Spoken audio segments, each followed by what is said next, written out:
The cold Seattle rain tapped relentlessly against the window of the small apartment Elena Vance shared with her husband, Mark. To the outside world, they were a happy young couple building their future. But inside these walls, Elena felt like a ghost in her own life. She was a talented architect, a graduate from one of the best schools in the country, yet her voice was often silenced by the overwhelming presence of her mother-in-law, Beatrice. Beatrice was a woman who believed the world revolved around her family's legacy. To her, Elena was never enough. She was just a girl from a modest background who had managed to marry into the prestigious Vance family. Every dinner, every holiday, and even the way Elena arranged their living room was subject to Beatrice's sharp, critical tongue. "Elena dear," Beatrice would say with a thin, artificial smile, "you really should consider a more traditional role. Mark needs a wife who is present, not one who spends all her time sketching buildings that will probably never be built." Mark, unfortunately, rarely stood up for his wife. He was a successful lawyer, but in his mother's presence, he became a quiet boy again. "She's just looking out for us, Elena," he would say when they were alone. "Don't be so sensitive." But Elena wasn't just being sensitive. She was being erased. The final straw came during their third anniversary dinner. Beatrice had invited herself, of course. In the middle of the meal, she looked at Elena and said, "I've been talking to Mark. We think it's time you quit that little hobby of yours at the firm and focus on starting a family. A Vance needs an heir, not an architect." Elena looked at Mark, waiting for him to say something, anything, to defend her career, her passion, her identity. But Mark just nodded, avoiding her eyes. "Mom has a point, Elena. It's getting a bit much, isn't it?" In that moment, something snapped inside Elena. The silence that had defined her marriage for 3 years was suddenly broken. Not by words, but by a cold, clear realization. She wasn't a partner. She was a placeholder. "I'm not quitting my job, Beatrice," Elena said, her voice steady and low. "And I'm not having a child just to fulfill your idea of a legacy." The room went silent. Beatrice's face turned a shade of pale Elena had never seen before. Mark looked shocked. Elena stood up, walked to their bedroom and began packing a bag. She didn't need a $50 million empire yet. She just needed her dignity. She moved out that night, staying with a friend and pouring every ounce of her pain and frustration into her work. She took a job at a rival firm in New York City, leaving the rain of Seattle and the toxicity of the Vance family behind. For 3 years she worked harder than she ever had. She designed innovative, sustainable skyscrapers that began to change the skyline of Manhattan. She became a name people whispered in the halls of power. Meanwhile, Mark's life was slowly unraveling. Without Elena to balance him, Beatrice's control became suffocating. His firm began to struggle, and he found himself losing the very status he had worked so hard to maintain. One afternoon, Elena received a call. A major real estate developer wanted to hire her firm for a landmark project in Seattle, the redevelopment of a historic district that the Vance family firm had been trying to secure for decades. When she arrived at the final board meeting in Seattle, she saw them. Mark and Beatrice were sitting on the opposite side of the table, representing the Vance firm. They looked older, tired, and desperate. Beatrice smirked when she saw Elena, thinking she could still intimidate her. "Elena, what are you doing here?" Beatrice sneered. "I thought you'd be married to some plumber by now, living in a trailer." Elena didn't flinch.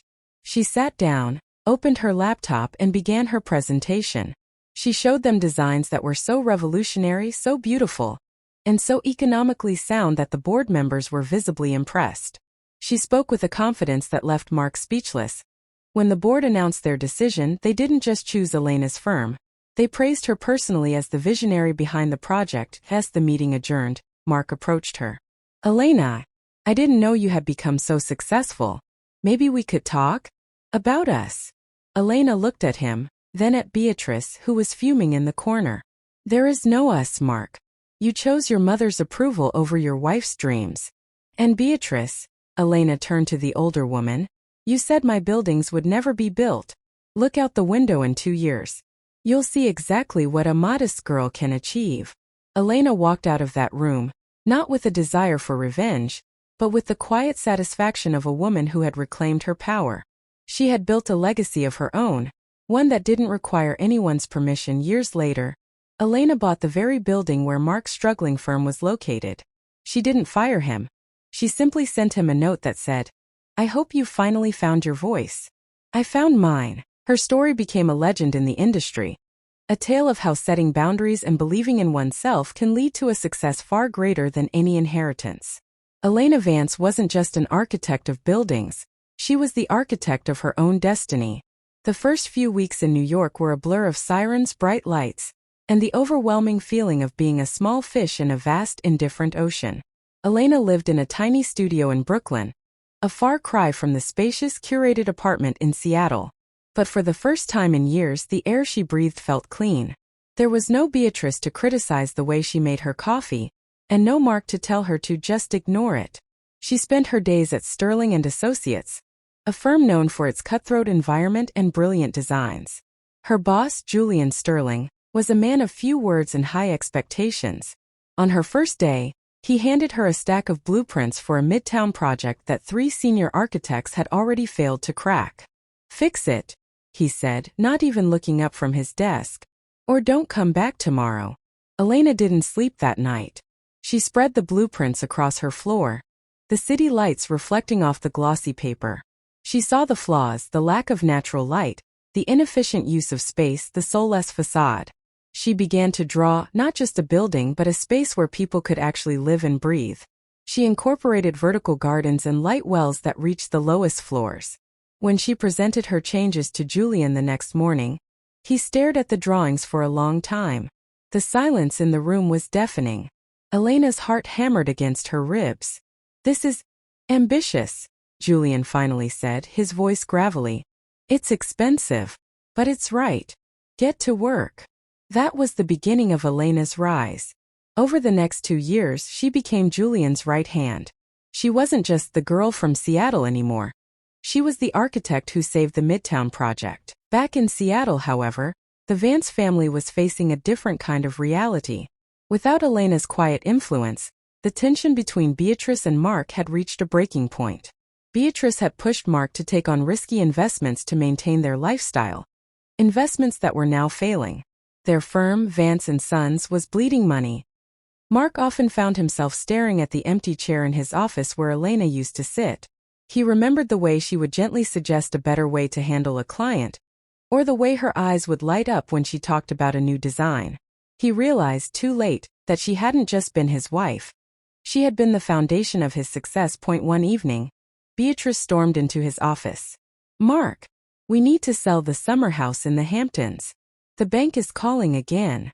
"Mom, we've sold everything else," Mark said, his voice hollow. "Maybe if you hadn't insulted the only person who actually cared about this firm, we wouldn't be here." Beatrice's eyes flashed with anger. "How dare you? That girl was a gold digger. She probably took half your secrets to New York." "She didn't take anything, Mom," Mark shouted, finally finding a fragment of his voice. "She took herself. And that was the most valuable thing we had." The news of the Seattle waterfront redevelopment project hit the architectural world like a lightning bolt. It was a multi-billion-dollar project that would define the city's skyline for the next century. Every major firm in the country was bidding for it, including Sterling and Associates. Julian called Elena into his office. "I want you to lead the bid, Elena. You know that city. You know the people. And I know you have a history there." Elena hesitated. Going back to Seattle meant facing the ghosts of her past. It meant seeing Beatrice and Mark. But it also meant showing them that she was no longer the ghost they had tried to make her. "I'll do it," she said. The months leading up to the bid were intense. Elena lived in the office, her team working around the clock. She designed a waterfront that was a tribute to the city's natural beauty, a blend of glass, steel, and living greenery that seemed to grow out of the Puget Sound.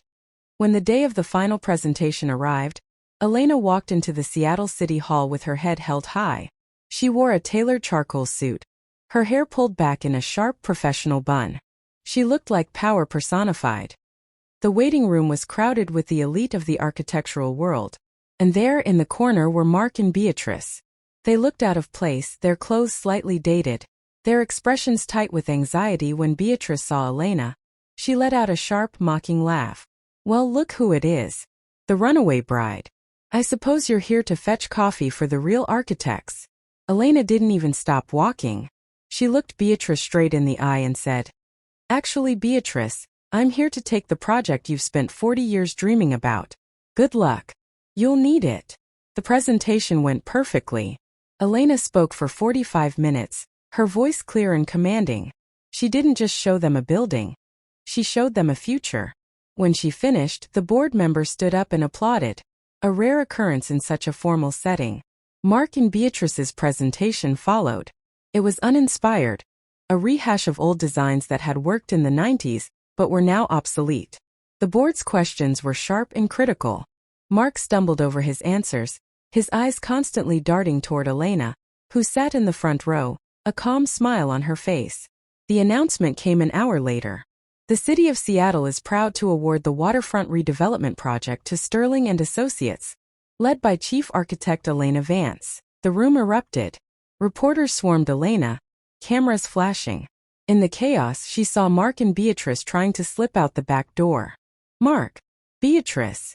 Elena called out, her voice cutting through the noise. They stopped, turning slowly. "I heard your firm is for sale," Elena said, walking toward them. Beatrice's jaw tightened. "We are considering our options." "I've made an offer," Elena said calmly, "through a holding company. I'm buying Vance & Sons. I'm going to turn the office into a community center for young, aspiring architects, especially those who don't have a prestigious name." Mark looked like he had been struck. You're buying us?"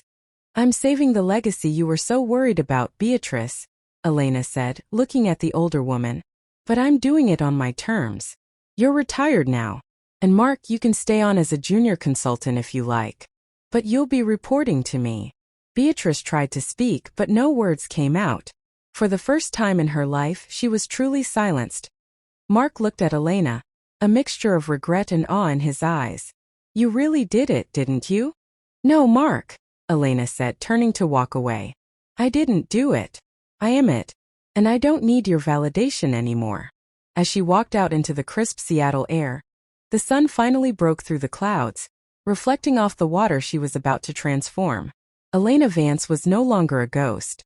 She was the architect of the future, and she was finally truly home. The victory wasn't just about the project, it was about the shift in power. That evening, Elena sat in a quiet restaurant overlooking the harbor. She was alone, but she didn't feel lonely. She felt a profound sense of peace. Her phone buzzed. It was a message from Julian Sterling. "Congratulations, Elena. You didn't just win a bid. You won a city. Take the week off. You've earned it." But Elena didn't want a week off. She wanted to start. She wanted to see the first shovel hit the ground. The next morning, she visited the old Vance & Sons office. The building was a beautiful mid-century modern structure, but it felt heavy with the weight of the past. As she walked through the dusty hallways, she remembered the time she had sat in the lobby, waiting for Mark to finish a meeting. Feeling like she didn't belong, she found Mark in his office, packing a few personal items. The room was mostly empty now. "I didn't think you'd come here so soon," Mark said, his voice quiet. "I wanted to see what I bought," Elena replied, walking to the window. "My mother is. She's not taking it well," Mark said, leaning against his desk. "She's staying at the lake house. She won't talk to anyone." Beatrice was always more in love with the idea of the Vance name than the people behind it, Elena said. "I hope she finds some peace there." Mark looked at her, really looked at her. "I'm sorry, Elena, for everything. I was weak and I let her come between us. I let her take away your joy." Elena turned to face him. "You didn't let her take it, Mark. You gave it to her. But that's in the past. I'm not here for an apology. I'm here to tell you that the consultant position is real. If you want to help rebuild this city, really help, not just for the name, the door is open." Mark nodded slowly. "I'll think about it. But I think I need to find out who I am without her first." "That's a good start," Elena said. Over the next year, the waterfront project began to take shape. It was a massive undertaking, involving thousands of workers and hundreds of millions of dollars. Elena was at the site every day, wearing a hard hat and high-visibility vest, her blueprints always at hand. She became a mentor to the young architects she had hired for the new community center. She taught them that architecture wasn't just about buildings. It was about people. It was about creating spaces where everyone felt they belonged, regardless of their background. One afternoon, a young woman named Sarah approached her. Sarah was a brilliant designer from a small town in Idaho, much like Elena had been. "Ms. Vance," Sarah said, her voice trembling slightly. I just wanted to thank you.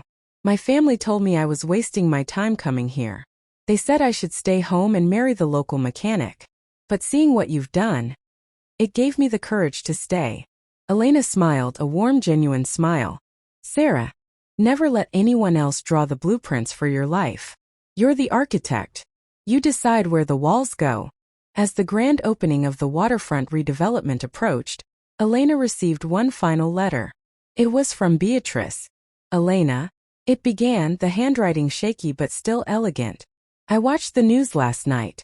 The building is acceptable. Perhaps I was wrong about your hobby. You have preserved the Vance name in a way I never could. I suppose I should thank you for that." It wasn't a full apology, but from Beatrice, it was as close as anyone would ever get. Elena folded the letter and placed it in a drawer. She didn't need Beatrice's approval, but she appreciated the acknowledgement. The grand opening was a spectacular event. The entire city seemed to have turned out to see the new waterfront. As Elena stood on the stage looking out at the crowd, she saw Mark standing in the back. He looked different, more relaxed, more certain. He caught her eye and gave a small, respectful nod. Elena began her speech. "When I first started as an architect, I was told that buildings were meant to be monuments to the past. But today we stand in a monument to the future. A future where everyone has a voice, where every dream has a space to grow, and where the only boundaries we face are the ones we choose to set for ourselves." The applause that followed was louder than any she had ever heard. But for Elena, the most important sound was the silence within her own heart. A silence that was no longer empty, but full of the strength she had found in herself. She was Elena Vance. She was an architect. And she was finally beautifully free.